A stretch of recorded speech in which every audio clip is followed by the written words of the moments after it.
বিশ্বকাপের মঞ্চে আবারও লিওনেল মেসির মহিমা। আলজেরিয়ার বিপক্ষে ৩-০ গোলের দাপটে জয়ে টুর্নামেন্ট শুরু করেছে বর্তমান বিশ্ব চ্যাম্পিয়ন আর্জেন্টিনা।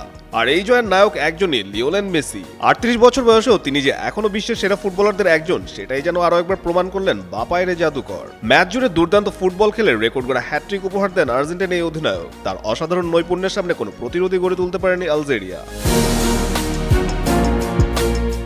ম্যাচের শুরু থেকে আক্রমণাত্মক ফুটবল খেলেছে আর্জেন্টিনা। বলের দখল, সুযোগ তৈরি এবং ম্যাচের নিয়ন্ত্রণ সবকিছুতেই ছিল তাদের আধিপত্য। আর সেই আধিপত্যকে গোলের ভাষায় প্রকাশ করেছেন মেসি, যিনি একাই ৩বার বল জড়িয়েছেন জালে। বিশ্বকাপের প্রথম ম্যাচে এমন পারফরমেন্সে আর্জেন্টিনা বুঝিয়ে দিল তারা শুধু অংশ নিতে নয়, শিরোপা ধরে রাখার লক্ষ্য নিয়ে মাঠে নেমেছে। আর মেসি, তিনি যেন এখনো লিখে চলছেন নিজের কিংবদন্তির নতুন অধ্যায়।